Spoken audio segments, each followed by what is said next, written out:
Hi friends, എല്ലാവർക്കും പുതിയൊരു വീഡിയോയിലേക്ക് സ്വാഗതം.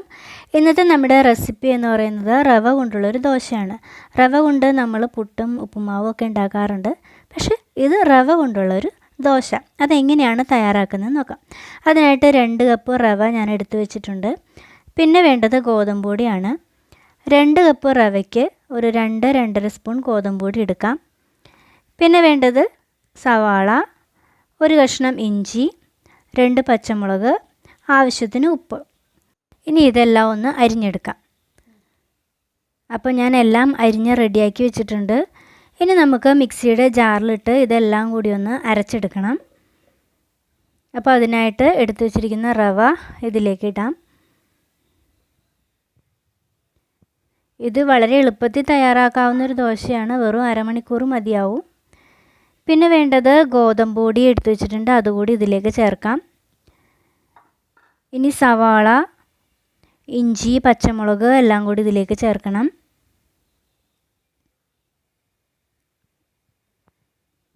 ഇതിലേക്ക് ഇനി ആവശ്യത്തിന് വെള്ളം ഒഴിച്ചു കൊടുക്കാം. പിന്നെ ആവശ്യത്തിന് ഉപ്പും കൂടി ചേർക്കാം.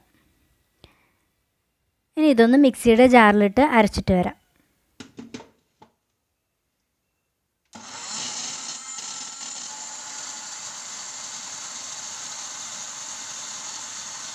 അപ്പോൾ നമ്മുടെ മാവ് റെഡി ആയിട്ടുണ്ട്. അതുകൊണ്ട് എത്ര പെട്ടെന്നാണ് ദോശമാവ് റെഡിയായത്. തലേ ദിവസമൊന്നും കുതിർത്ത് ഒന്നും വെക്കേണ്ട ആവശ്യമില്ല. ഒരു അരമണിക്കൂർ കൊണ്ട് തന്നെ ദോശ മാവ് റെഡിയാവും. അപ്പോൾ നമ്മളിതിൽ ചേർത്തിരുന്ന സവാളയും പച്ചമുളകും ഇഞ്ചിയും അരയുന്നത് വരെ മാത്രം ഇത് അരച്ചാൽ മതി. നല്ല മയത്തിലൊന്നും അരച്ചെടുക്കേണ്ട ആവശ്യമില്ല. ഇനി ചെറിയൊരു പുളിയോട് കൂടിയുള്ള ദോശ കഴിക്കാനാണ് ഇഷ്ടമെങ്കിൽ നിങ്ങൾക്ക് ഇതിൽ ലേശം തൈര് കൂടി ചേർത്ത് കൊടുക്കാവുന്നതാണ്. അപ്പോൾ ഇതൊരു അരമണിക്കൂർ നമുക്ക് മൂടി വയ്ക്കാം. ഇനി ഇതിൽ ഈസ്റ്റ് ചേർക്കാൻ ഇഷ്ടമുള്ളവർക്ക് ഈസ്റ്റും കൂടി ചേർത്തിട്ട് അരമണിക്കൂർ മൂടി വയ്ക്കാം. അപ്പം ഞാൻ ഇതിലൊന്നും ചേർത്തിട്ടില്ല. അരമണിക്കൂർ കഴിഞ്ഞപ്പോൾ നമ്മുടെ ദോശമാവ് നല്ല പരുവത്തിൽ റെഡി ആയിട്ടുണ്ട്. ഞാനിപ്പോൾ ഇത് ചുടാൻ തുടങ്ങാണ്. തലേദിവസം നമ്മൾ രാവിലത്തേക്കുള്ള ബ്രേക്ക്ഫാസ്റ്റിനൊന്നും റെഡി ആക്കിയിട്ടില്ലെങ്കിൽ വളരെ പെട്ടെന്ന് ഇത് ഉണ്ടാക്കിയെടുക്കാം.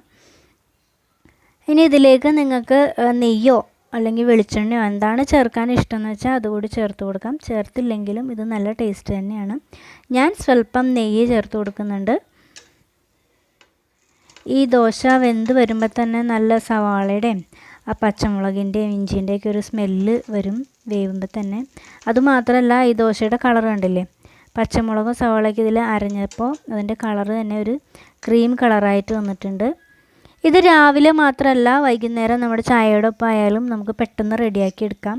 പെട്ടെന്ന് ആരെങ്കിലുമൊക്കെ കയറി വരാണെങ്കിൽ നമുക്ക് ഇതുപോലെ ദോശ ഉണ്ടാക്കിയിട്ട് കൊടുക്കാം. ഇതിന് പ്രത്യേകിച്ചൊരു കറിയുടെ ആവശ്യമില്ല. വെറുതെ ചൂടോടെ കഴിക്കുകയാണെങ്കിലും ടേസ്റ്റാണ്. ഇനി കറി കൂട്ടി കഴിക്കുകയാണെങ്കിൽ സാമ്പാറോ ചട്നി തന്നെ വേണമെന്നില്ല. കടലക്കറിയോ ഗ്രീൻ പീസ് കറിയോ എന്ത് കറി ആയാലും ഈ ദോശയുടെ ഒപ്പം കഴിക്കാവുന്നതാണ്. അപ്പോൾ എല്ലാവരും ഇത് വീട്ടിൽ ഉണ്ടാക്കി നോക്കുക. വളരെ പെട്ടെന്ന് തയ്യാറാക്കാൻ പറ്റുന്ന ഒരു ദോശ. ഇത് രാവിലെ ഉണ്ടാക്കിയാലും വൈകുന്നേരം ആകുമ്പോഴേക്കും ഈ ദോശ അതേ സോഫ്റ്റോടുകൂടി തന്നെ ഇരിക്കും. അപ്പോൾ എല്ലാവർക്കും എൻ്റെ വീഡിയോ ഇഷ്ടമായി എന്ന് വിചാരിക്കുന്നു. ഇഷ്ടമായെങ്കിൽ നിങ്ങളും ഇതുപോലെ തന്നെ വീട്ടിൽ ഈ റെസിപ്പി ഉണ്ടാക്കി നോക്കുക. ഉണ്ടാക്കിയിട്ട് അതിൻ്റെ റിസൾട്ട് എങ്ങനെയാണെന്നുള്ളത് കമൻറ്റ് ചെയ്യുക. അപ്പോൾ വീണ്ടും അടുത്ത റെസിപ്പിയുമായിട്ട് കാണുന്നത് വരെ എല്ലാവർക്കും ബായ്.